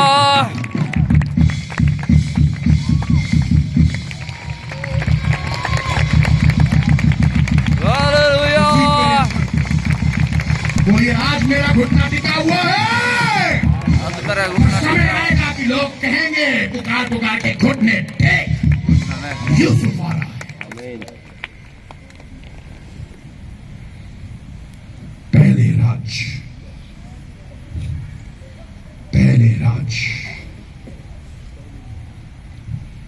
44वीं आयत, फिर फिरौन ने यूसुफ से कहा, फिरौन तो मैं हूं, फिरौन तो मैं हूं, और सारे मिस्र देश में कोई भी तेरी आज्ञा के बिना हाथ, कोई भी तेरी आज्ञा के बिना हाथ पांव ना हिलाएगा। ये वो लड़का है जिसके हाथ पांव जकड़ के इसके भाइयों ने फेंक दिया था, और आज ये लड़का खड़ा है और लोग प्रचार कर रहे हैं, इसके बिना कोई हाथ और पांव ना हिलाएगा। क्या अधिकार खुदा आपको दे देता है। हालेलुया। पहले राज्य, पहले राज्य। 45वीं आयत, और फिरौन ने यूसुफ का नाम ज़फ़नत फनाया रखा और ओन नगर के याजक पोतीफर की बेटी आसनत से उसका ब्याह करा दिया, और यूसुफ मिस्र के सारे देश में दौरा करने लगा। जब यूसुफ मिस्र के राजा फिरौन के सम्मुख खड़ा हुआ, तब वह 30 वर्ष का था। सो वो फिरौन के सम्मुख से निकलकर मिस्र के सारे देश में दौरा करने लगा। खुदा के लोगों, तुम्हें दौरा करवाएगा खुदा, और बड़ी बड़ी जगहों पे उठा के खड़ा करेगा। मेरे मैसेज का थोड़ा सा पार्ट और बाकी है, पर इस मैसेज के थोड़े से पार्ट को पूरा करने से पहले एक बहुत महत्वपूर्ण काम करना है। कितने लोग आज समझ रहे हैं कि हमें राज्य के लिए बुलाया गया है? कितने लोगों से खुदावंद ने आज बात करी है? राज्य। अगर परमेश्वर ने आपको राज्य के लिए बुलाया है तो आज एक काम और करिएगा। आज मैं सुबह पास्टर से बात कर रहा था और पास्टर ने मुझे बताया कि पास्टर पीटर, इस कॉन्फ्रेंस का खर्चा कम से कम 7 लाख रुपए है। मैंने बोला, पास्टर बिल्कुल चिंता ना करिए, हमारे पास ऐसे लोग हैं जो परमेश्वर के राज के लिए पैसा क्या अपनी जान देने तक के लिए वफादार है। पैसा क्या, परमेश्वर के राज के लिए अपनी जान देने तक के लिए वफादार है। 7,000 कुछ भी नहीं है, 1 सेकंड में खुदावंद पूरा करने की ताकत और क्षमता रखता है। कितने लोग बिलीव करते हैं इस कॉन्फ्रेंस का पैसा इसी मीटिंग में आ सकता है? 7,000 रुपए कुछ भी नहीं है। अगर हमारे पास 70 ऐसे लोग खड़े हो जाएं, 70 ऐसे लोग खड़े हो जाएं जो 10-10 हजार रुपए दे सकते हैं, तो इस कॉन्फ्रेंस का सारा खर्चा इसी समय पूरा हो जाएगा। मैंने बोला पास्टर आप चिंता ना करिएगा, हम लोग आज पैसा रेज करेंगे और मैं वैसे भी परमेश्वर के राज के विषय में आज लोगों से बात कर रहा हूं। कुछ क्षण लेंगे, सिर्फ 10-20 मिनट लेंगे और उसके बाद मैं इस मैसेज को खत्म करूंगा। कितने लोग चाहते हैं इस मैसेज को पूरा सुनना, फिनिश करें? पर इससे पहले कि हम इस मैसेज में आगे जाएं, हम लोग 10 मिनट लेंगे और 10 मिनट में मुझे ऐसे 70 लोग चाहिए, ऐसे 70 लोग चाहिए जो 10-10 हजार रुपए के लिए अपने हाथ को उठाएं और बोले कि पास्टर इस मीटिंग के पूरे खर्चे को पूरा करने के लिए मैं एक वो वॉलंटियर बनना मांगता हूं जो 10,000 रुपए के खर्चे को पूरा करेंगे। प्रभु के लोगों, जब तक हम परमेश्वर के राज के लिए खड़े होकर उन कामों को पूरा नहीं करेंगे तब तक ये राज्य पूरा नहीं होगा। मैं चाहूंगा जल्दी से वॉलंटियर्स भाग के अपनी जगहों पे चले जाएं। पास्टर वॉलंटियर्स कहां हैं सारे? इतनी देर में तो खड़े होने चाहिए थे सारे। इनविटेशन देके बुलाएंगे, जल्दी बुलाइए, तेजी के साथ, तेजी के साथ। मैं चाहूंगा 70 लोग वॉलंटियर्स खड़े हो रहे हैं पूरे ग्राउंड के ऊपर, और पूरे ग्राउंड के ऊपर आपको QR कोड मिलेंगे। आप उन QR कोड को स्कैन कर सकते हैं और आप चेयर्स के पीछे देख सकते हैं QR कोड लगे हैं, आप उन QR कोड्स को ले सकते हैं। मैं चाहूंगा यहां पर 5 स्त्रियां खड़ी हो जाएं, 5 स्त्रियां इधर खड़ी हो जाएं, 5 स्त्रियां इधर खड़ी हो जाएं। जल्दी से भागते हुए जाएं, टहलते हुए ना जाएं, क्योंकि तेजी से काम करना है। हमारे पास टाइम कम है, मुझे अपना मैसेज खत्म करना है। और इस मैसेज के साथ साथ इस ऑफरिंग को भी मैंने उठाने की जिम्मेदारी ली है। मैंने बोला पास्टर आपने इस मेहनत को किया है, हम आपके साथ खड़े रहेंगे और मैं विश्वास करता हूं कि प्रभु उन सारे कामों को पूरा करेगा। मैं चाहूंगा एक कीबोर्ड बजाने वाला जल्दी से भाग के यहां पर